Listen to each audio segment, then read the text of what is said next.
Hello everyone, this is Dr. Vishal Trivedi from Department of Biosciences and Bioengineering, IIT Guwahati. And what we were discussing about the living organism. And in that context, so far what we have discussed about the classification of the living organisms, and then we have also discussed about the various other aspects related to the living organisms, such as the evolution. We have discussed about the prokaryotic as well as the eukaryotic cells, and when you also discuss about the different types of biomolecules such as proteins, lipids, carbohydrates, nucleic acids. And then we have also understand how these molecules are regulating the different types of cellular processes. And now in today's, so in the previous module, we were discussing about the different types of cellular processes, such like whether they are the cellular processes related to the central dogma of life, or whether they are cellular processes related to the specialized functions. So in the specialized function, we have discussed about the like the phagocytosis, we have discussed about the immune responses and so on. And in the and they also discuss about the vesicular trafficking systems. So in the current module, we are going to start discussing about the new topic, and where we are going to understand how the different types of cells which are actually performing the different types of functions are coming together and performing a particular physiological functions. So in the today's module, we are going to start discussing about the physiology. So when we say about the physiology, physiology is a combined term which is actually being known as the field of science, which actually going to study how the different types of processes are actually being performed within the body or within the organisms, and how these functions are actually being utilized by the organisms for their welfare. So when we talk about the physiology can be further dissected into as per the different types of purposes. For example, we can talk about the digestion. So digestion is required for for taking up the nutrition from the external sources. Then once you have generated the nutrients, these nutrients has to be circulated, or nutrient has to be distributed throughout the different types of cells, and that is the function of the circulatory system. So circulatory system is actually going to distribute the material. So it's going to distribute the nutrients, and as well as it's also going to distribute the oxygen or the gases, and in return it also going to collect the waste material. So the circulatory system is which actually going to circulate the fluid throughout the body, and in that process it's actually going to provide the nutrients to the different types of cells. It also provide the oxygen, and so that the nutrients can be oxidized with the help of the different types of metabolic reactions. And then in return, when the metabolic reactions are going to produce the different types of waste, such as the carbon dioxide or urea, that is actually going to be collected also by the circulatory system, and then it is actually going to be put it into the excretory systems. Apart from the circulatory system, we can also discuss about the muscular system. So muscular system is required for the locomotion. So different types of organisms are using the different types of muscular system. So in this case, we are actually, since we are only focusing on the human physiology, we are going to discuss about the muscular system of the human system.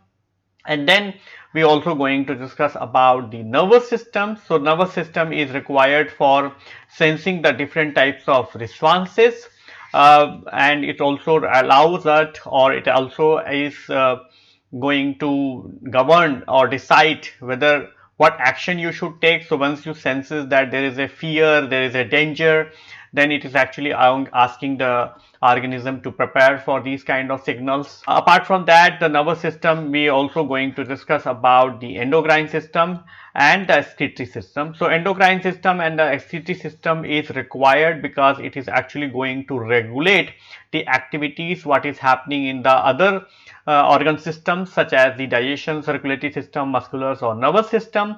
And the excretory system is going to receive the material from the circulatory system, and that's how they are actually going to excrete the waste material out of the body. So what you can see here is that we started with the digestion so that you can actually understand how the humans are receiving the nutritions, and then once it start receiving the nutrients, that nutrient can be distributed. So we also will understand how the nutrients can be distributed throughout the body.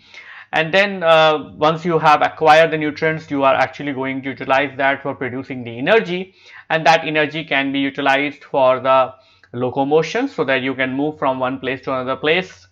Majority of the activities, even the speaking, is also being regulated by the muscular system. And then you can also discuss about the nervous system, which is actually been required for sensing the different types of signals. And according to the signal, you are actually going to this nervous system is going to give the instruction to the organisms, and that's how the organism is going to behave. And then we are also going to talk about the endocrine as well as the excretory systems.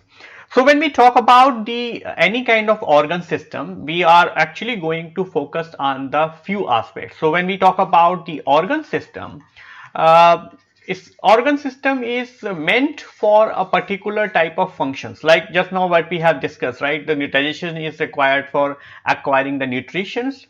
So what we are going to discuss in this particular module is how and why is this particular organ system is required. So that is a question what we are going to answer, right? And then since we are talking about the organ system is going to made up of the different types of organs or the organs components. So that organs also we are going to discuss. Then we also going to discuss the process, how the these organ systems are coming together and performing that particular process so that the organ system is providing the particular type of need. And ultimately we are also going to discuss about the different types of diseases in case any of these processes are not functioning properly, that then the organism is going to develop the different types of diseases. So what we are going to discuss when we are going to talk about, when we are going to take up any of the organ system, we are going to say what is the requirement of this organ system, how and why. Then we are also going to understand about the structure and as well as the function of the individual components or the individual organs which are participating and coming together. And then we also going to discuss about the processes what is happening in these organs, and then ultimately if these processes are not functioning, how you are going to develop the different types of diseases and what could be the mechanism of the development of these diseases. Okay, so let's start discussing about the first organs system, and the first organ system is the digestive system. So as the name suggests, the digestive system is required for acquiring the nutrition. So let's, before getting into the detail of the digestive system, we are going to start discussing about the nutrition. So when we say nutrition, means you are actually going to acquire the some kind of food or some kind of material which is actually going to provide you the energy. Okay, and when we say about the energy, the acquiring the energy from the nutrients is actually going to be different, and that's why there are different mode of nutrition in the different types of organisms. So different are modes of the nutrition in the organism. So it is important to know the different mode of nutrition in the all living organism in order to understand the energy flow within the ecosystem. Plant produce the high energy organic food from the inorganic raw material. They are called as the autotroph, and the mode of nutrition is known as the autotrophic nutrition.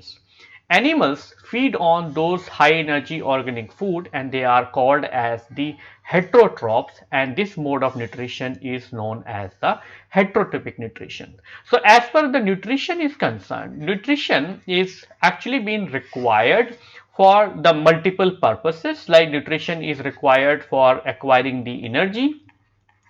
Nutrition is required for reproduction, so different types of functions, right? So nutrition is required for the reproduction, nutrition is required for the growth, because you can use this energy to for the growth also, and the nutrition is also required for the maintaining the balance, so that you can actually be able to live longer period of time.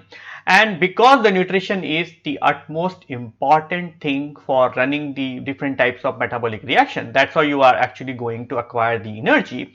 The nutrition can be acquired in two ways. One is called as the autotrophic nutrition, and the other is called as the heterotrophic nutrition. So the plants are actually utilizing the sun. So you know, in the autotrophic you have the plants, and the plants are actually acquiring the solar light. So they are actually trapping the solar light from the sun, and utilizing this solar energy they are actually producing the different types of food material. So they are actually producing the carbohydrate, right? uh, with the help of the atmospheric gases. So plants are actually taking up the carbon dioxide, they are taking up the water, and then they are actually utilizing or trapping the sunlight from the and that's how they are actually being able to synthesize the carbohydrate with the process which is called as the photosynthesis.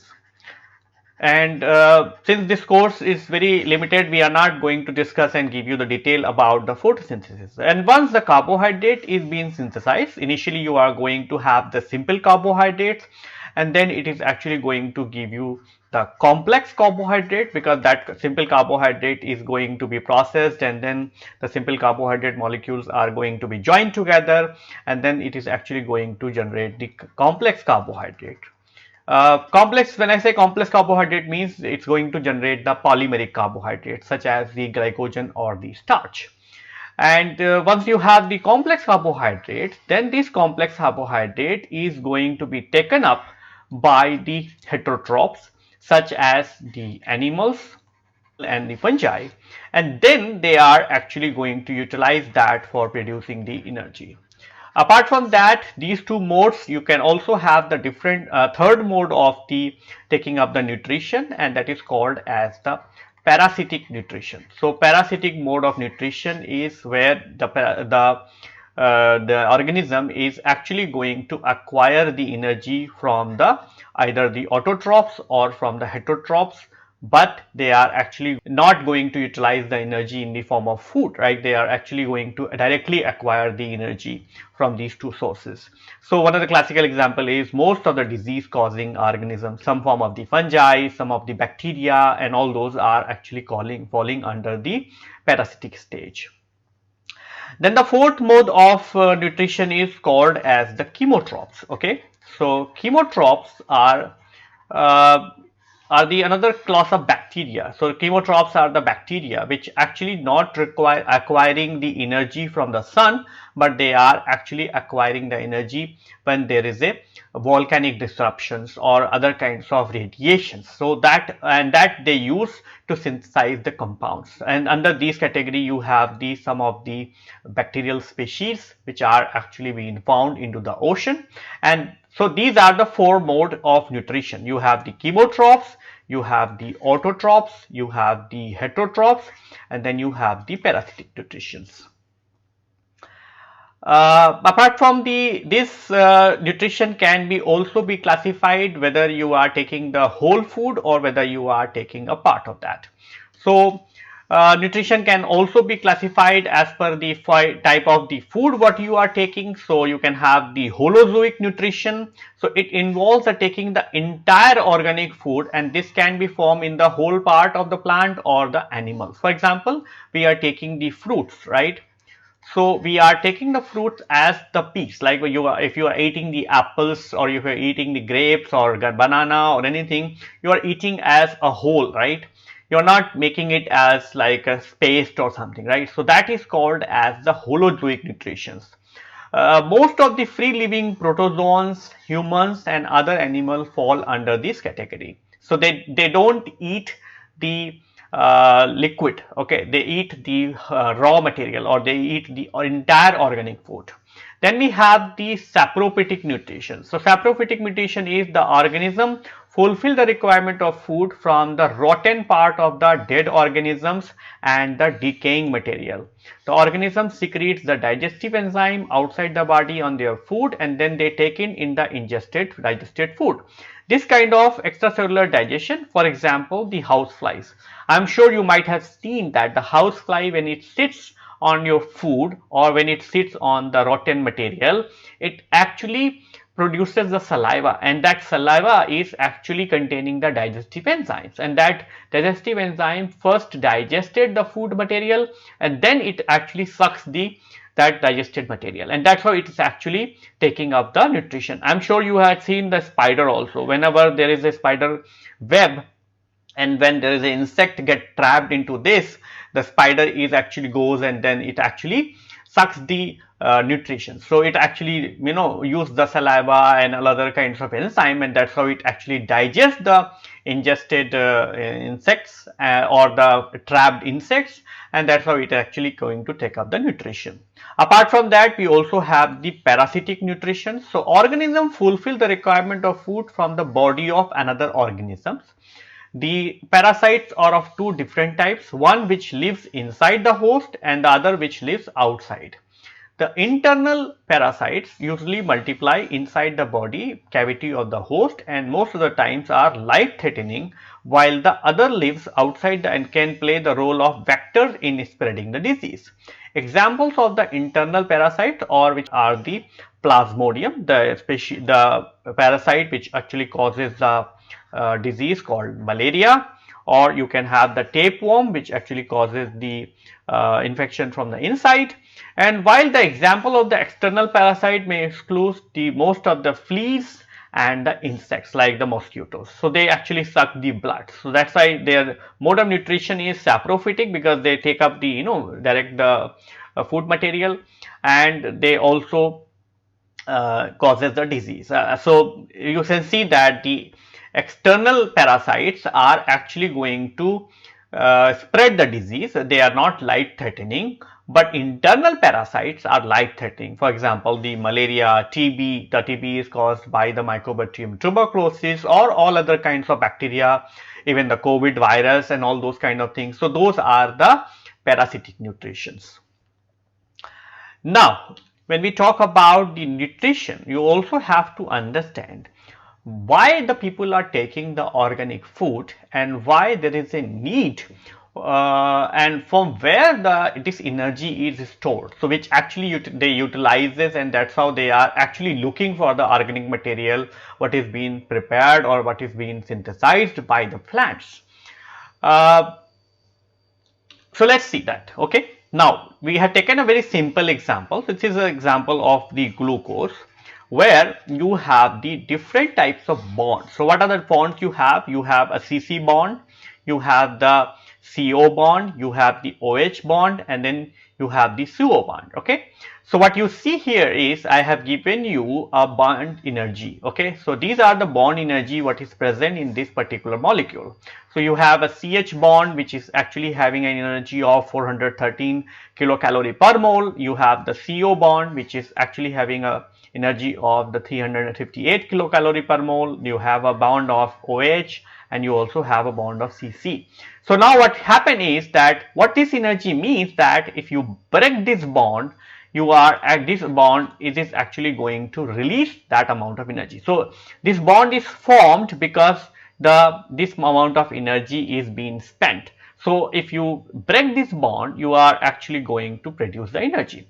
So all these bonds are actually carrying a some amount of energy. So if you destroy this particular organic molecule, which is glucose, and if you made it like carbon dioxide or water or something, like so if you put it into the glycolysis, uh, which I think we discussed, right, or followed by the Krebs cycle, what will happen is that the energy what is present in this bonds are actually going to be extracted utilizing these pathways, and then ultimately what you are going to produce is you are going to produce the reducing equivalent like NADH, or you are actually going to trap that energy in the form of ATP, and then NADH will go into the electron transport chain, and ultimately electron transport chain is also going to produce the ATP.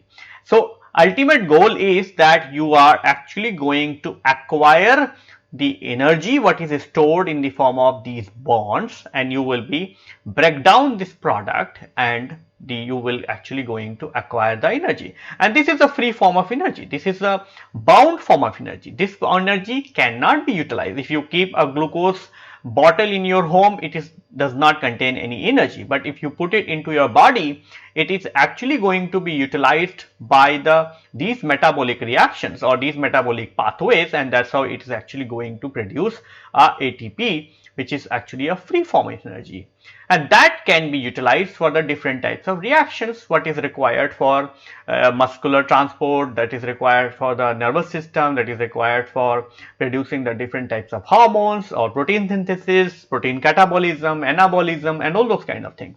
So this is the purpose why we eat actually food. We eat food because we are looking for these monomeric glucose molecules, and that's how we can actually be able to extract the energy what is stored in this molecule in the form of the bonds. Now let's take an example. What will be the purpose of the digestion? So why we need to digest these materials? We have taken an example of a pizza. Okay, so if you eat a pizza slice, okay, what you are going to get? So pizza is a complex food, okay, because it contains the different types of food material, and apart from that, pizza is actually a combination of the different types of food material. Like it has a bread, right, it is made up of the butter, and it is also made up of the cheese. Okay, so these are the three components which are mainly being present. Apart from that, you have the different types of toppings like onions, garlic, and you have the capsicums and all that, right? Bread is what? Bread is actually a carbohydrate, right?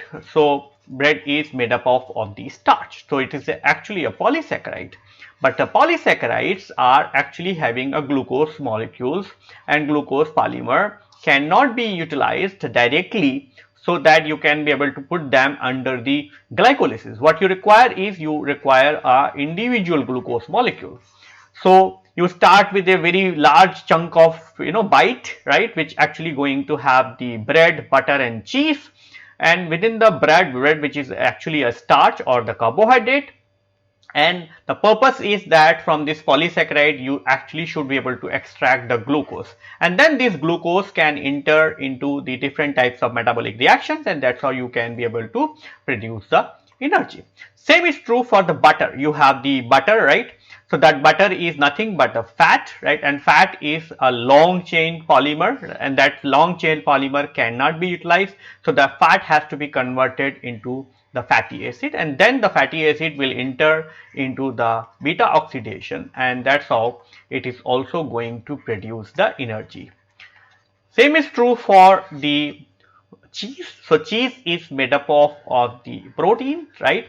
And protein is a polymer of amino acid. The protein what you have in the cheese is probably may not be required into the body, right? But these amino acids are required, right? Because they are actually going to be the building block. So the protein has to be also get dissected or degraded into the individual amino acids, and then these individual amino acids can serve the two purposes. There can be building blocks, so they can be directly get into the body, and then you can actually be able to synthesize the new proteins, or they can also be utilized as the energy source.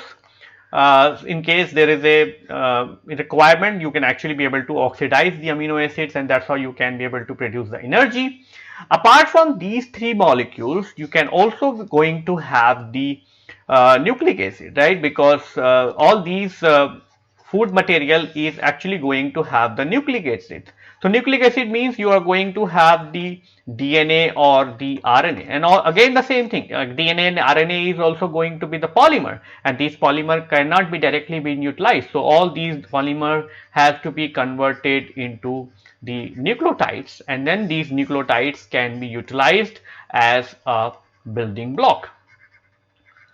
So what you can see here is the purpose of the digestion is that it actually taken up the complex food and then it converts that into a simpler food. So that simpler food can be absorbed by the body and then it can utilized according to the requirement.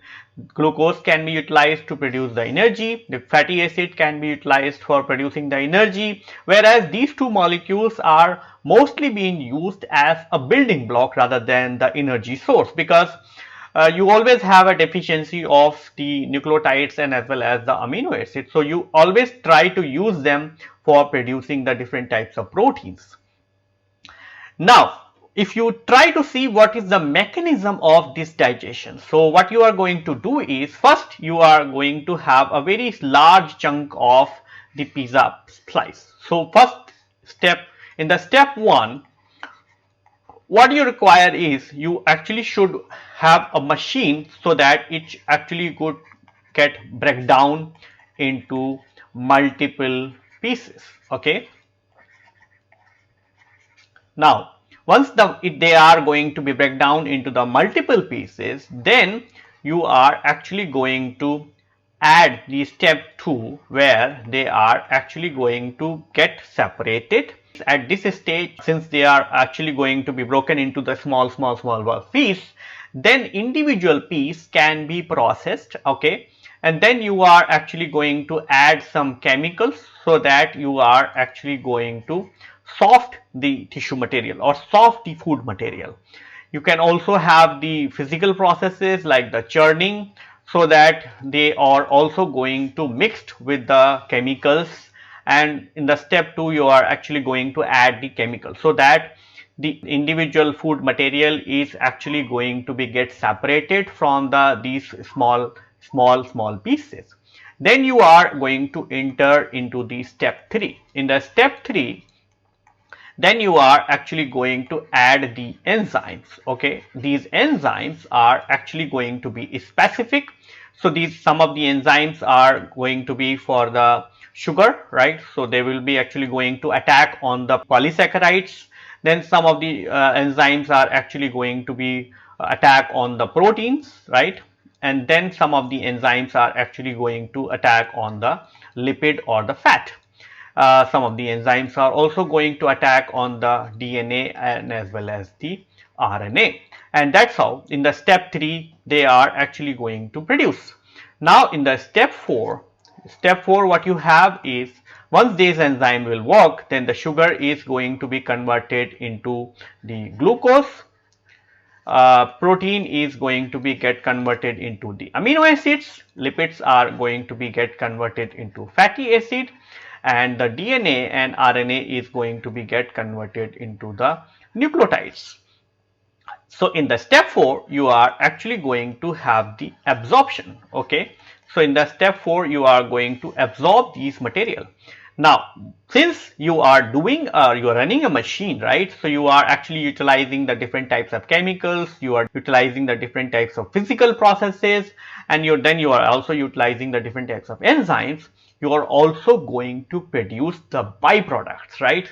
So then the step 5 you are actually going to remove the byproduct or remove the waste material. Okay, so whatever is not going to be get digested, which means if you take the pizza, right, some of the material may not be having the machinery available, right? So that is actually going to be remain unprocessed, and that is going to be removed from the body in the form of waste material.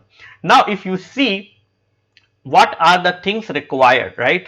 So in the step 1 you are actually should have, so what are the things required? Step 1, you are actually doing a breakdown, right? so for the breakdown, you actually require a machinery which is called as teeth, right? So you require a machinery which is called as teeth.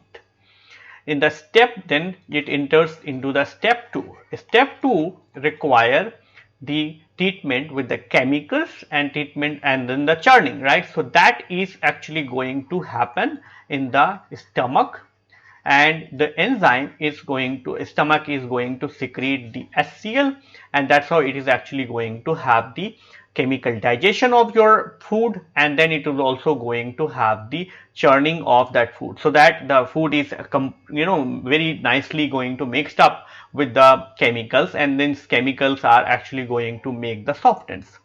Then in the step 3 you are actually going to have the you're going to have the enzymes, right? So in the step 2 you are going to have the enzymes. These enzymes are actually going to secrete from the small intestine, and these enzymes are also going to be secreted from the pancreas. Now in the step 4 you are actually going to do the absorption, right? So that absorption is also going to happen in the small intestine and is as well in the large intestine. Okay, and then you have the step 5.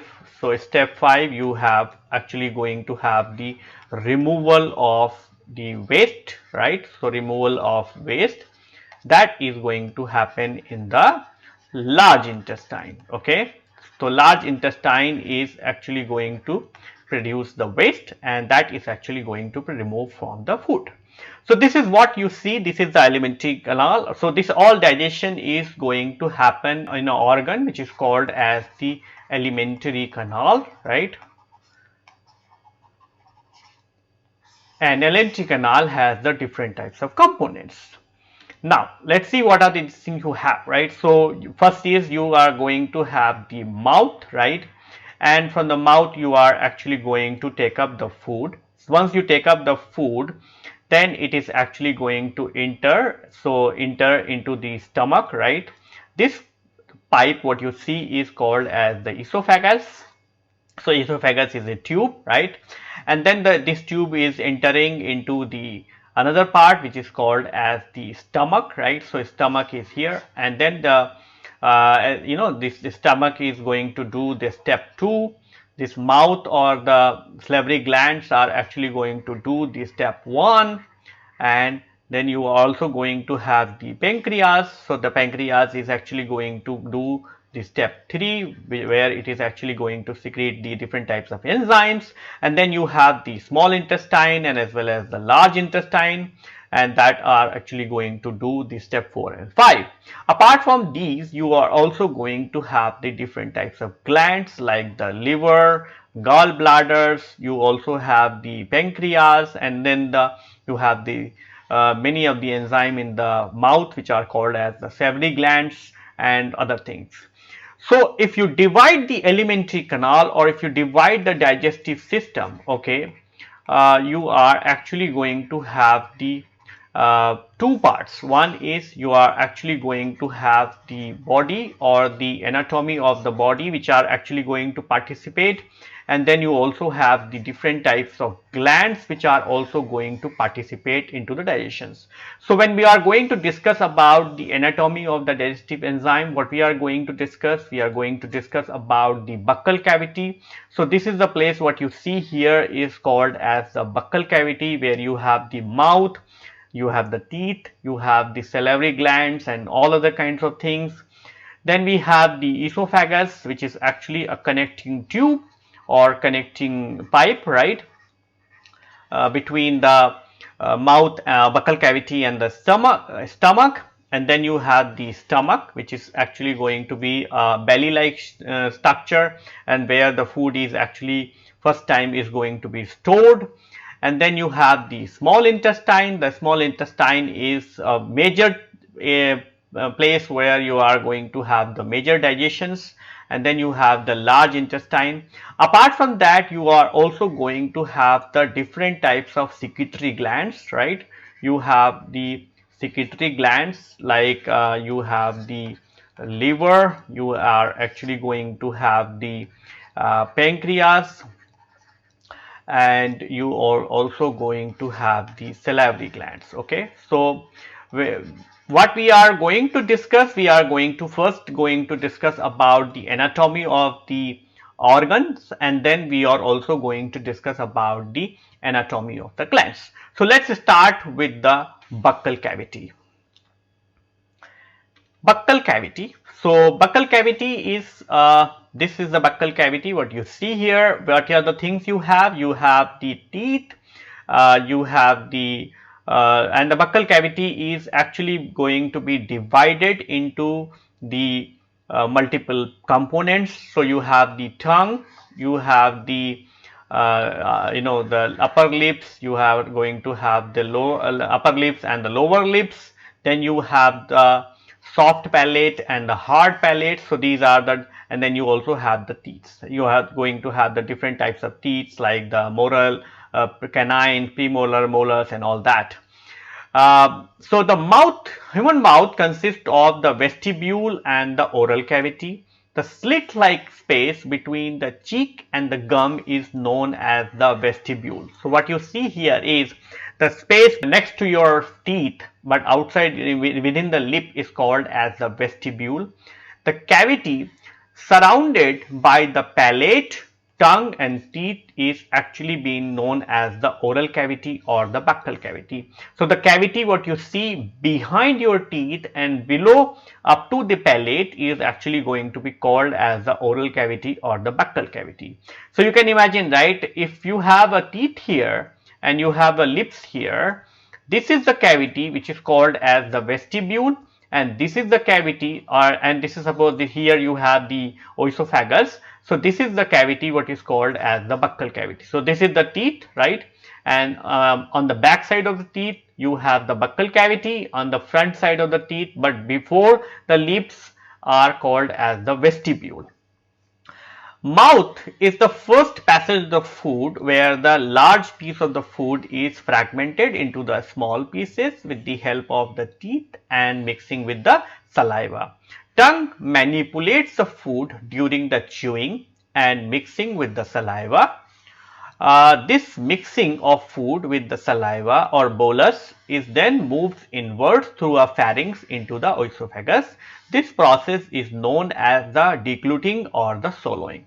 So what happens is the salivary glands are actually going to secrete the saliva, and then these salivas are actually going to be mixed up by the movement of the tongue. So when you eat, you actually are actually going to use the tongue, so that tongue is actually going to place the food particles below the different types of teeth, and that's how the teeth are actually going to have the churning processes or crushing and all those kind of things. So those kind of events are actually going to process.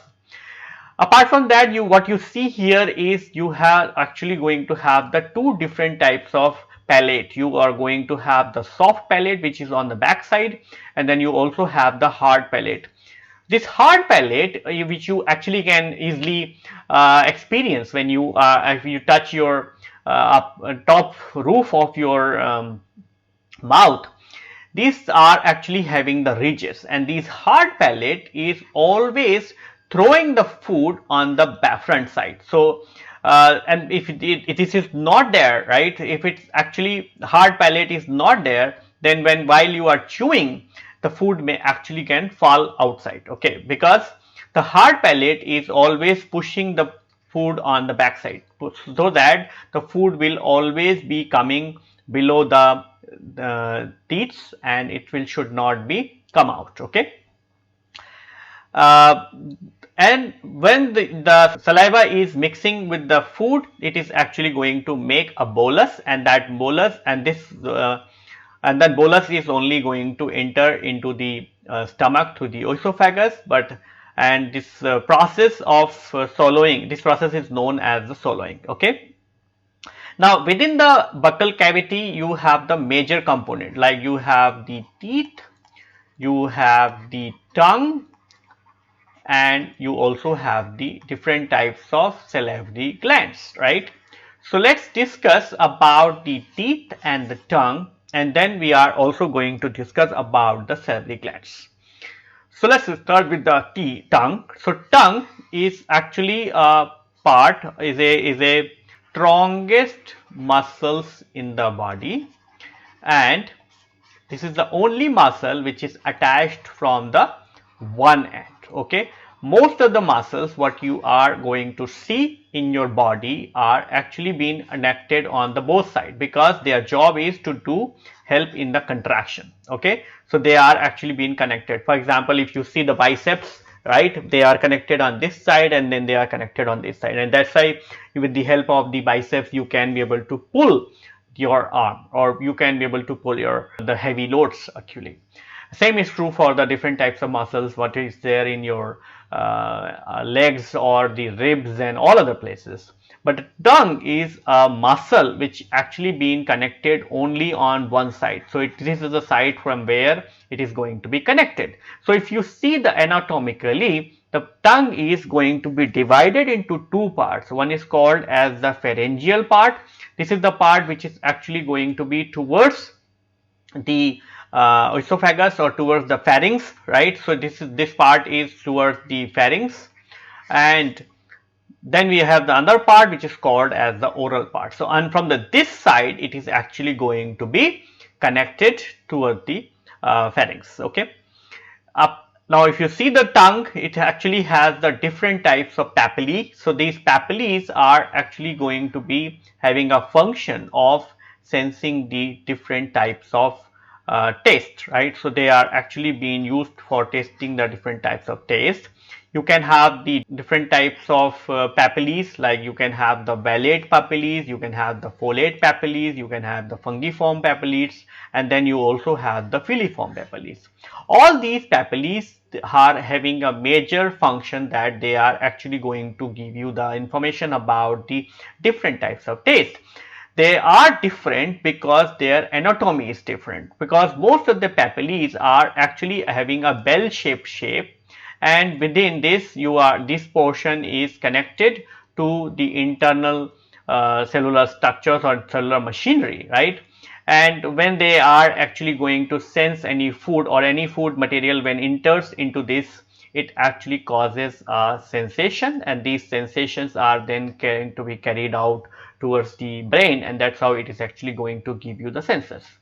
Apart from that, there is a structure which is called as the foramen cecum, and that foramen cecum is the place which actually divides the tongue into the two parts. On the top side you have the lingual tonsils. These lingual tonsils are actually the part of the lymphatic system, and they are sometimes get swelled, and that's how you are actually going to have the different types of tonsil related problems. On this side you have the lingual tonsils, and on this side you have the sulcus terminalis. Okay, so this sulcus terminalis is actually going to divide the tongue into the two part. Now talking about these different types of papillae, you have the papillae on the side, right, which are called as the folate papillae, or you also can have the papillae which are along the axis of this sulcus terminalis, and these are called as the valate papillae.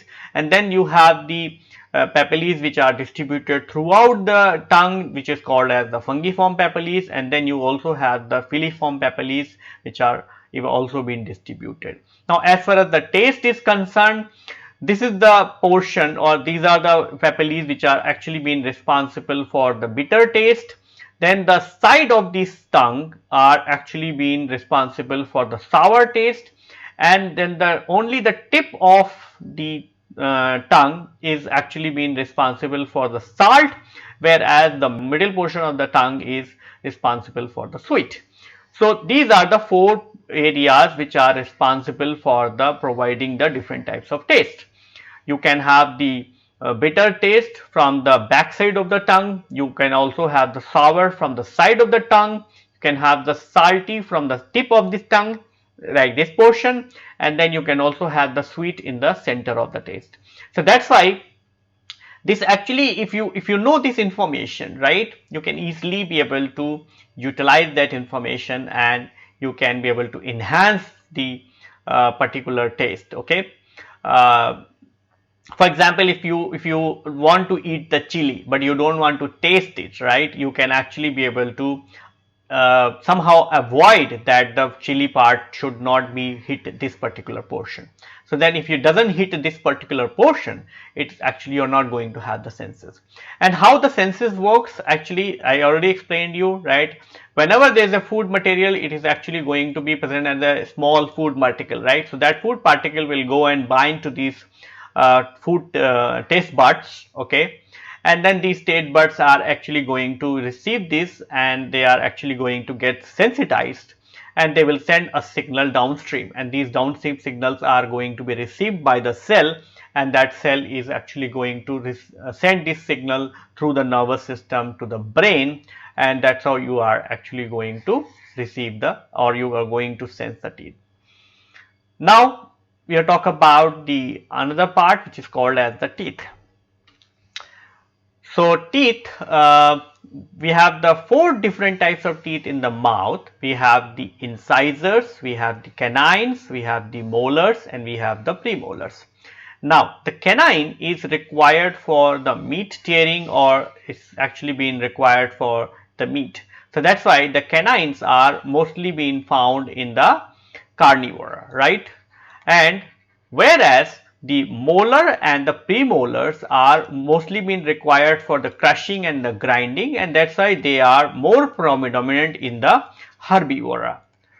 So what you see here is I have given you, so the distribution of these 4 type of teeth in a mouth, if you write that in the form of a systematic formula, that is called as the teeth formula, or it's called as the teeth formula, okay. So in the teeth formula, what you are going to write is you are going to write the incisor, canines, premolars, and molar. So these are the top row, and these are the bottom row. So this is the top jaw or upper jaw, this is the lower jaw, okay. So what you see here is that I have given you this as the teeth formula for the humans, right? So you have the 2 canines, 2 incisors, 1 canines, 2 premolars, and 3 molars. This is the top row, right? So this is the front half, right? This is the on this side, okay. Then it is on the lower side. It says that 2, 1, 2, 3. So it's going to be called as 2, 1, 2, 3 by 2, 1, 2, 3. So how you're going to calculate the number of teeth? So this is the half of the mouth, okay, half of the jaw actually it is saying. So on this half you are actually having 2, 1, 2, 3. So this is number 8. So on this side you have 8, on this side you have the 8, that's why the total is 16. So 16 in the upper jaw and the 16 in the lower jaw, and that's why the humans are actually going to have the total 32 teeth. Same is true, like what you see here is these are the teeth formula for the herbivora, these are the teeth formula for the carnivora, and these are the teeth formula for the omnivora. Herbivora are the organisms or the animals which are only eating the plants, right? So there we should have the more amount of molars and the premolar, because they require to crush the teeth and the plant material and all that. So what you see here is a rabbit, right? So rabbit is 2033, which means this is the premolar, this is the molar, this is the incisor and canine. See, the canines are absent, canines are completely absent, canines are absent, and you have the large number of molars and the premolars, right? So same is true, like even if you have the carnivorous are actually going to have the food from the other animals, right? So they are actually going to have the they are going to kill the other animal, and that's all. So see here, this is the teeth formula for the lion. So it has a 3, 1, 3, 1. So you have 1 in canines, okay. So you have 1 canine, and there is a very small amount of molars, right? So that's why, because they don't require this, right? They don't require the molar and premolars. Whereas in the omnivoras are the organism or the animals which are actually going to take up the nutrition both from the herbivorous and as well as for the carnivorous, right? So they can actually take up the nutrition from the plant, or they can also be able to take up the nutrition from the other animals. In this one, the both type of animal teeth are actually going to be developed. So what you see here is it also has the canines, and they also have the molars and as well as the premolars. So humans are actually being fall under the omnivora, and that's why they also have the well developed molars and premolar, and as well as they also have the canines. Now, if you see the structure of a teeth, so structure of a teeth has the three component. It has a crown, it has the neck, and it has also has the root. This root part is present inside the gum, right? This is present inside the gum. The neck portion is actually the portion which is just comes out, and the crown is the portion which actually you see actually outside. The crown is being covered with a thin layer of the shiny coating, and that is called as the enamel.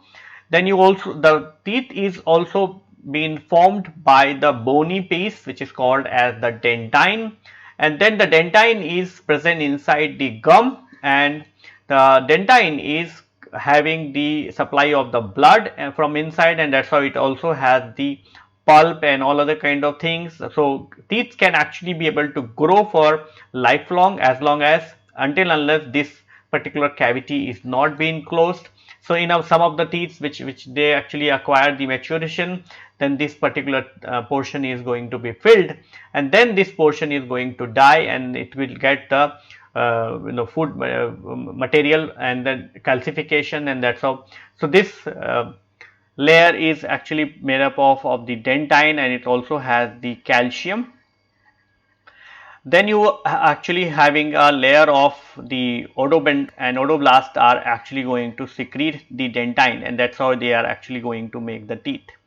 Then you have the bony socket or the jaw bone, right, in which the teeth is actually going to be present, and then next to that you also have the periodontal membrane. So in the teeth, the enamel, which is actually the hardest material, and it's actually gives the protection to the lower teeth, and that's how the teeth is actually going to be utilized for different types of purposes. Now let's move on to the next anatomical structure, and the next anatomical structure is called as the esophagus.